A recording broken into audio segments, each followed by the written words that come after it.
Howdy gamers, Old Gamer Guy here. Welcome to another Age of Wonders Planetfall video. This is the tutorial. It's a fairly lengthy tutorial, so I'm breaking it up into smaller videos. We just finished winning a battle against some alien insect type things. You can watch a replay of that battle and everything. It's pretty cool, but we did that in the last video, so let's move on. So now it's saying our colony has grown big enough to support an additional sector, and that you can annex sectors which are next to your colony. And this one contains the biodome, which we just freed, I guess, from the insect things, and that will add food income to our colony. And he answers her, and we'll get a reward. Objective completed. There's another reward. So now the next thing is to expand by annexing the sector, and we'll get more rewards. I think those are production points there on the right, the orange cog looking thing, and then energy points, I suppose, on the left. So to annex the thing, we just have our army highlighted there, and we just move them on top of this little flag here. Planets are divided into geographical sectors that contain natural resources or valuable remnants of the star union. Sectors can be settled with colonizers or annexed as provinces to existing colonies by interacting with the central sector map marker. Sectors usually have both a climb and a terrain feature that determine their economic potential. To make your colonies thrive, sectors need to be annexed to colony centers. This turns them into province sectors that add income to their parent colony once they are further developed. Okay, so our guy is on top of the flag there. So now we can move around on the top, on this bottom menu here, to annex sector. And the AI is picking up a Vanguard military signal nearby, which could signify the presence of survivors.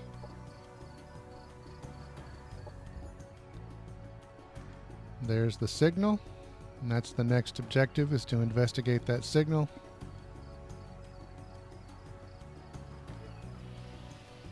And now I can move them.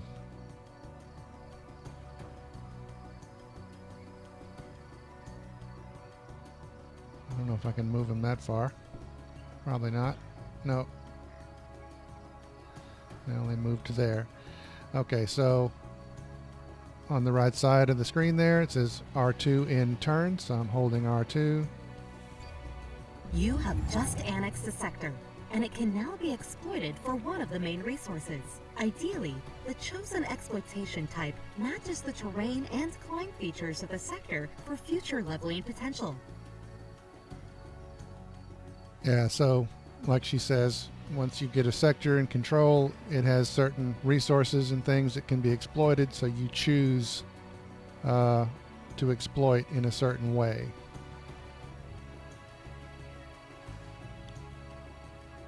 It's now considered a province sector. It can be exploited for additional resources. Let's get this exploitation up and running. So this is just a little screen talking about exploitation again, and then they are recommending agriculture exploitation for this sector. The Sector Production tab lists the structures that can be built in any of the province sectors of the colony. So there's energy, food, knowledge, or production. And so you choose how you want to use each sector. And that's over here. They want us to do agriculture, so I will do that. And then close the menu. Objective completed. Take my reward. Now it says on the right side, nanite support R2. So remember, we were researching nanite support, so that means that that research is now done. So I'm tapping R2. Quantum-powered molecular machines are not magic, they're science. But the uncertainty principle dictates that if I explain to you exactly how it works, it'll stop working that way. So just trust me. It's not magic, it's just probabilistic, quantum state-driven subatomic machines. Stanley Strangelove, publicist, Smalltech Enterprises. Okay, so now I can select new research because nanite support is done.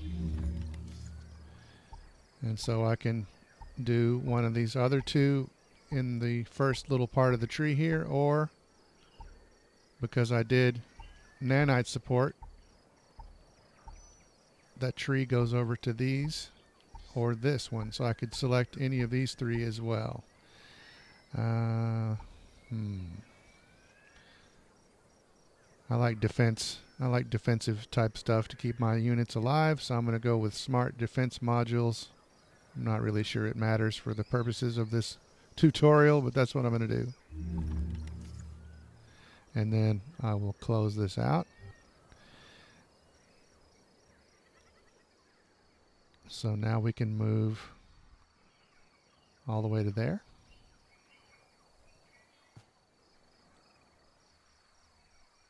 Okay, we can go to here.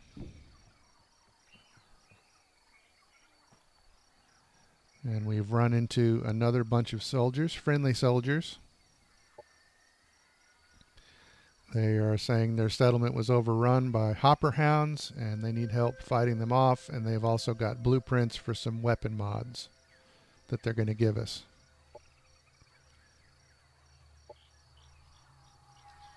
And this is just saying that before we go into battle, we can use those mods to make them more combat effective.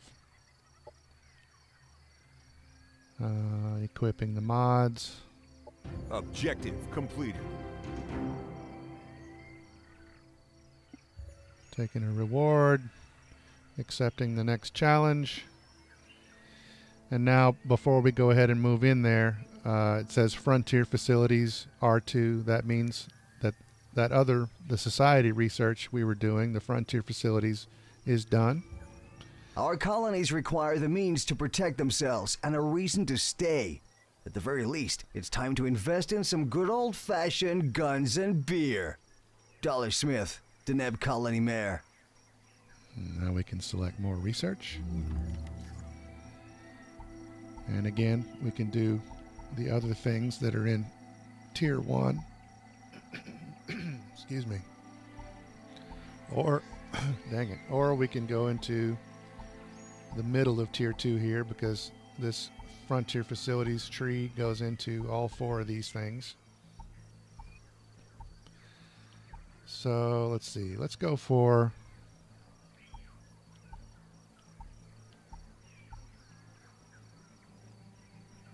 production development. Will lead to, I guess, the Military Engineering Guild. So let's go for that. And then close it out. And confirm our movement again. We can only make it that far, so we will end our turn.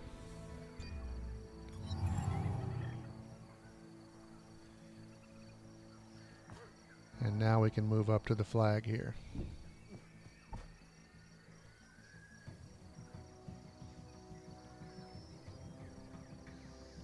So that's, we will be claiming, if we win this battle, we'll be claiming this sector, Mava sector.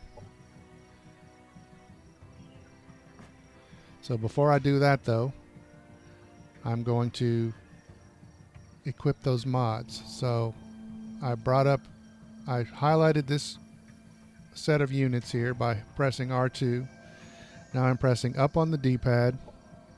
That takes me down to this menu here with these soldiers. And I've got these four that are the same type. So I'm going to mod these guys here. Press square. This is the unit panel where all the information on a unit can be viewed, including their active and passive abilities in the list on the left side. Once researched, unit mods can be assigned to a unit using the mod slots on the right. Units can have different roles in combat. Core units are scouts and baseline infantry. Skirmishers focus on dealing damage. Specialists have non-damaging support abilities in addition to their attacks, and elite units are higher tier units that have strong damage and support abilities. A colony can only produce skirmisher, specialist, and elite units if it has built special unit unlock structures. So then that put us up on this menu here, and I'm using the D-pad to move that around. Mods allow you to improve your units later in the game and allow you to adapt your arsenal to ever-evolving threats.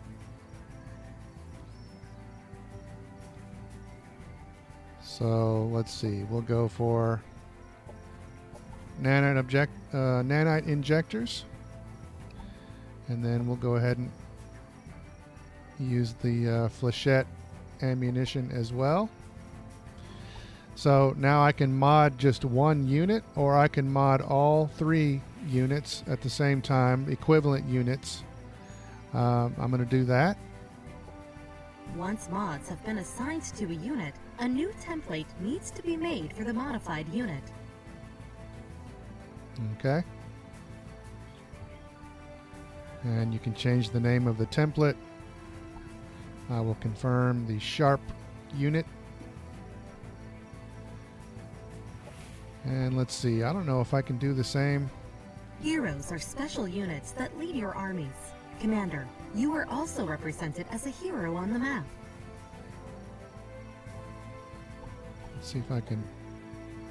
Okay. He also has incinerator module available to him.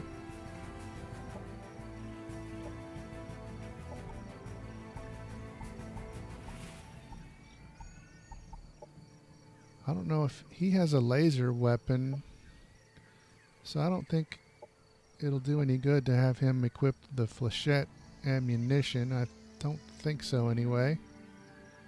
But I'm going to give him the unit's laser weapons have a okay. They can set set things on fire. So I'm going to go ahead and I can't equip that. Insufficient cosmite. Okay, so you have to have a currency to do that. So can I remove that? Okay, that'll give him the enhanced laser. Whoops. Damn it.